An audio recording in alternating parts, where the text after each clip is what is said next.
Hello.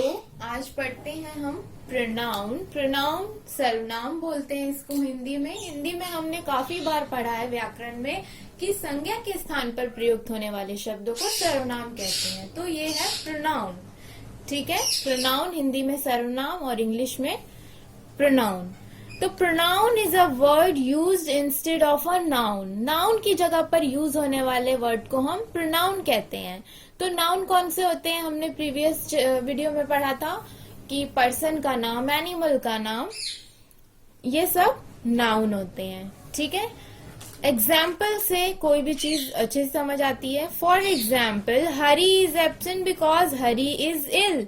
हरी आज absent है क्योंकि हरी बीमार है। अब यहाँ बार बार हरी आ रहा है, हरी इज एब्सेंट, हरी आज छुट्टी पे है क्योंकि हरी बीमार है। तो it is better to avoid repetition of Hari. बार बार हरी लिखने से अच्छा हम क्या लिखें, हरी इज एब्सेंट, हरी आज नहीं आया बिकॉज ही इज इल, ही कर देते हैं हम हरी की जगह। सो ये होता है प्रोनाउन। सबसे बेसिक इसका कॉन्सेप्ट प्रोनाउन है। ये समझ आ गया अगर आपको, तो आपको आगे कोई दिक्कत नहीं होगी। हमें क्या करना है, रेपिटेशन से बचना है। बार बार नाम लिखने से एक ही चीज का, उससे बचना है। और उससे बचने के लिए हम प्रोनाउन का यूज करते हैं।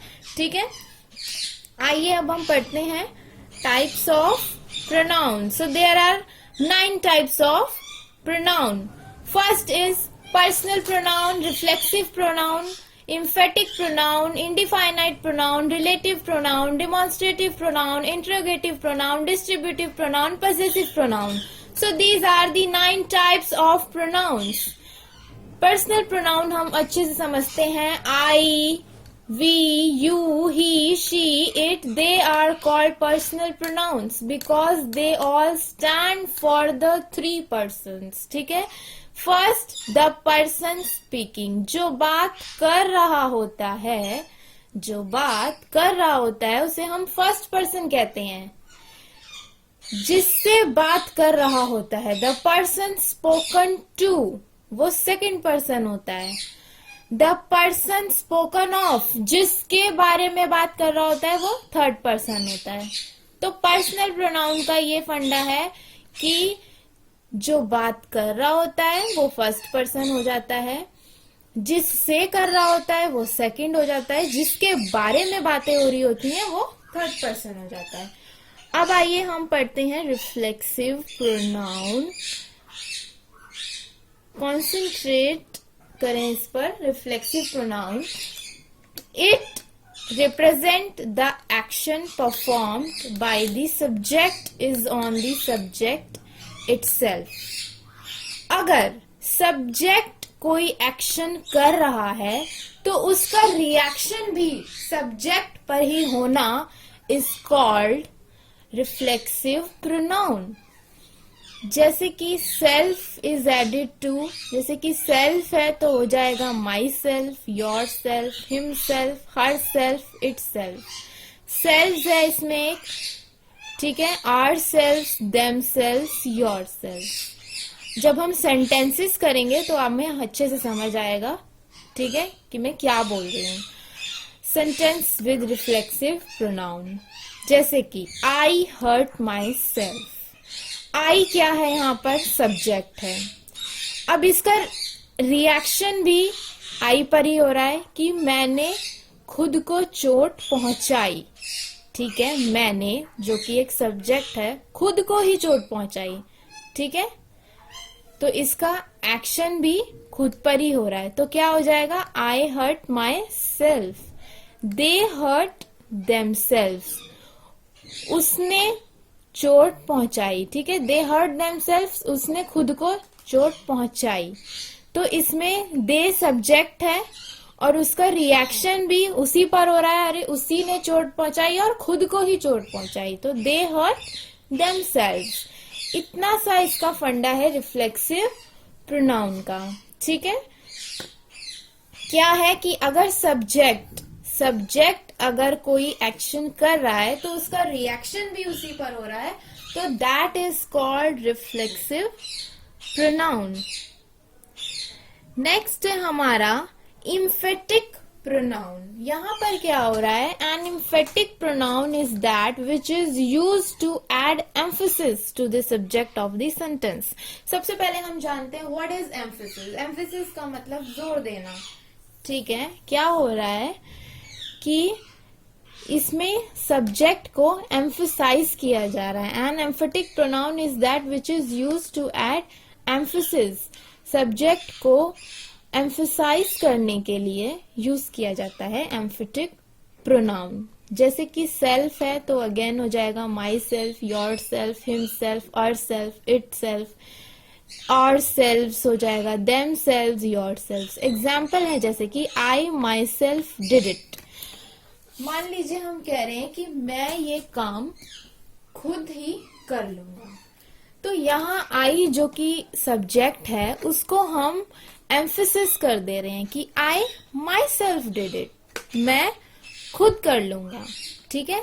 यहाँ पर आप कहोगे कि रिफ्लेक्सिव प्रोनाउन की तरह ही एम्फेटिक प्रोनाउन है, तो नहीं, दोनों सिमिलर जरूर हैं, रिफ्लेक्सिव और एम्फेटिक। बट एम्फेटिक में क्या हो रहा है कि हम सब्जेक्ट को एम्फेसाइज कर दे रहे हैं, जैसे कि I myself did it, मैं ये काम कर लूंगा या कर लूंगी, तो आई को हम एम्फेसाइज कर दे रहे हैं, ठीक है, आई myself did it.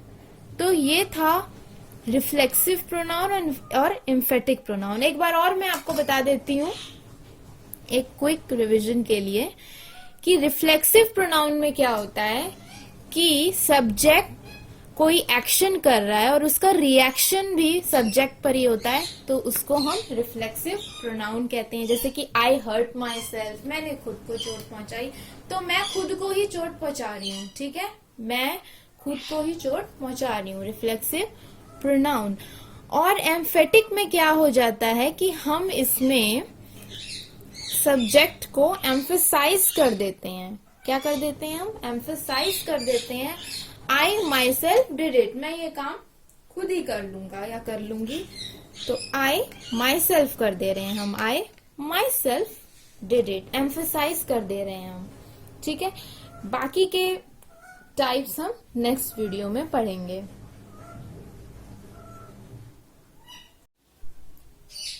So next is indefinite pronoun.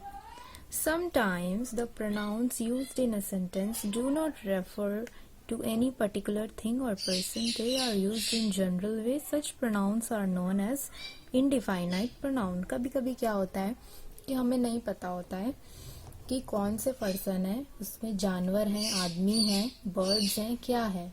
We don't know anything. हमें ये भी नहीं पता होता कि हम कौन से आदमी की बात कर रहे हैं, कितने उसमें आदमी हो सकते हैं। We are used in a general way sometimes, okay. So इस केस में हम all, anybody, anything, everyone, everybody, ठीक है, और somebody, something, no one, nobody, nothing, some, none, etc. इन सब का हम यूज करते हैं, ठीक है, ऐसे केस में। जैसे कि sentence nobody can help you in this issue, इस इश्यू में कोई भी तुम्हारी मदद नहीं करेगा। अब हमें नहीं पता कि कौन से वो लोग हैं जो मदद नहीं करेंगे, ठीक है, वी डोंट नो। हमने बोला जनरल वे में कोई भी तुम्हारी इस इश्यू में हेल्प नहीं करेगा। Did you ask anybody to come, क्या तुमने कहा है किसी को आने के लिए? हमें नहीं पता कि किस चीज के लिए हम बोल रहे हैं कि did you ask anybody to come, और कौन से लोग हैं, किनके लिए हम बोल रहे हैं, वी डोंट नो। तो इन केसेस में हम इनका यूज करते हैं, समबडी, एनीबडी, एवरीथिंग, समथिंग, ठीक है। सो ये हो जाता है हमारा इंडिफाइनाइट प्रोनाउन। नेक्स्ट हो गया हमारा relative pronoun. A relative pronoun is one which is used to refer to the nouns mentioned. They are people, place, things, animals or ideas. Relative pronouns can be used to join two sentences. सबसे पहले तो relative pronouns वो होते हैं, हम noun और noun को refer करने के लिए relative pronoun का यूज करते हैं, और दो sentences को ज्वाइन करने के लिए भी हम relative pronoun का यूज करते हैं, ठीक है। डेफिनेशन में आपको चाहे 50 बार बता दूं, लेकिन जब तक कोई भी यूट्यूबर आपको एग्जाम्पल नहीं देगा, आपको समझ में नहीं आने वाला है, ठीक है। तो एग्जाम्पल मैं आपको देती हूँ, कोई भी YouTuber, teacher, lecturer, what ever you can say. तो आइए एग्जाम्पल्स हो जाते हैं इसके, who, whom, whomever, that, whichever, whoever, these are the examples, okay? तो sentences with relative pronoun हो गए हमारा। this is the place where we met, ये वही जगह है जहाँ हम मिले थे। तो where यहाँ पर एक तो उस जगह का काम कर रहा है, ठीक है, जगह हमने बताया था कि नाउन होता है, और दो सेंटेंसेस को ज्वाइन करने का भी काम यहाँ वेयर कर रहा है, ठीक है। एक तो नाउन को रेफर भी करने का काम कर रहा है और ज्वाइन भी करने का काम कर रहा है दो सेंटेंसेस को। You can choose one person whom ever you like, तुम कोई एक पर्सन चूज कर सकते हो जिसे तुम पसंद करते हो। तो पर्सन अगेन नाउन, उसको रेफर करने के लिए whom ever काम कर रहा है हमारा, और दो सेंटेंसेस को ज्वाइन करने में भी ये मदद कर रहा है। Next is demonstrative pronoun. Demonstrative pronoun indicates the object that we use to describe और टेल कि डिस्टेंस नियर और far of the object. Object किसी भी सामान जो सामान होता है वो दूर है या पास है, उसका डिस्टेंस मापने के लिए डेमोन्स्ट्रेटिव प्रोनाउन का हम यूज करते हैं, ठीक है। एग्जाम्पल से समझ आएगा आपको, जैसे कि कोई चीज जो कि एक है, सिंगुलर है और आपसे दूर है, तो हम यूज करेंगे दिस।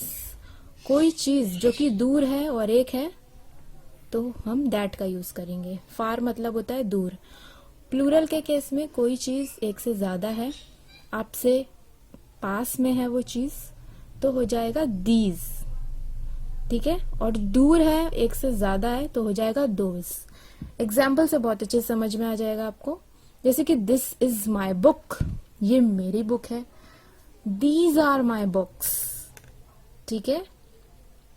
क्या आ गया यहाँ पे, दीज आर माई बुक्स, एक से ज्यादा हो गया तो these are my books.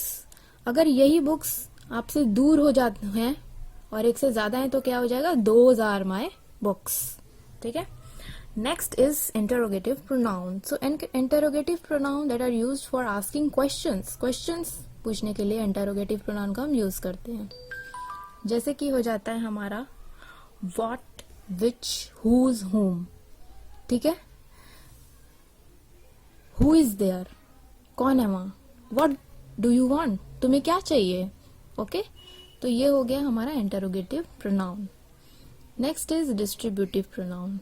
Distributive pronouns which refer to the person और things one at a time are called distributive pronounce.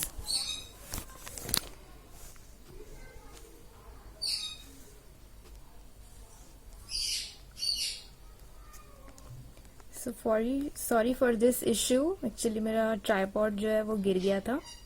Okay, सो अभी हम कंटिन्यू करते हैं।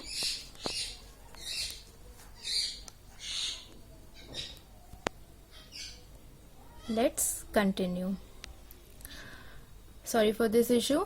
The pronouns which refer to the person or things one at a time are called distributive pronouns. जब हम एक group की बात करते हैं, उस ग्रुप में हम किसी एक आदमी या दो आदमी की बात करते हैं, तो उसको हम डिस्ट्रीब्यूटिव प्रोनाउन कहते हैं, ठीक है। इसके एग्जाम्पल हो गए नीदर, ईदर, ईच, एक्सेट्रा।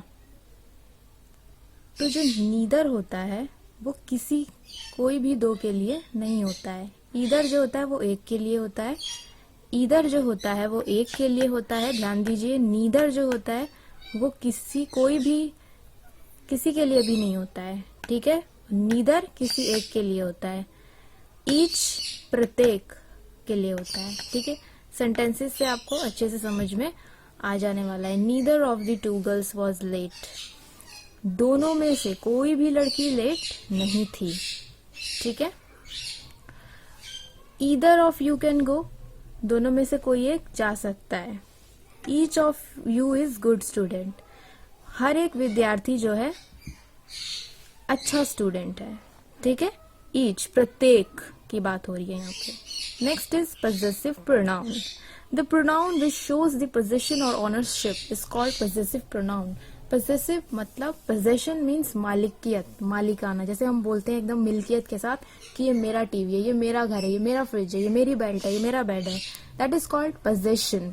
ठीक है, तो इसके एग्जाम्पल हो गए माई, माइन, योर्स, आवर्स एक्सेट्रा। ठीक है, दिस इज माई बुक, ये मेरी बुक है।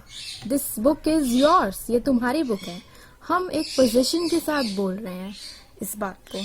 ठीक है, पूरे मिल्कियत हक के साथ हम इस चीज को बोल रहे हैं, हम इसमें अपना पोजीशन शो कर रहे हैं। ठीक है, दिस इज माई बुक, ये मेरी बुक है। दिस बुक इज योर्स, या this is my book, this is my pen. These are the possessive pronouns. इसमें और भी वर्ड्स हैं माय डियर फ्रेंड्स, जैसे कि माइन है, योर्स है। ठीक है, अगर आपको पोजेसिव प्रोनाउन समझ आया होगा तो आप मुझे इन दोनों के सेंटेंसेस कमेंट बॉक्स में जरूर मैसेज करेंगे, या आप एज एन होमवर्क भी समझ सकते हैं। ठीक है, तो इसी के साथ हमारा प्रोनाउन खत्म होता है। ठीक है, आप ये वीडियो देख रहे हैं कुशवाहा एकेडमी चैनल पर, ये ना भूलें, और इस चैनल को लाइक, सब्सक्राइब और शेयर करना भी ना भूलें। ओके, सो इतना ही आज के लिए।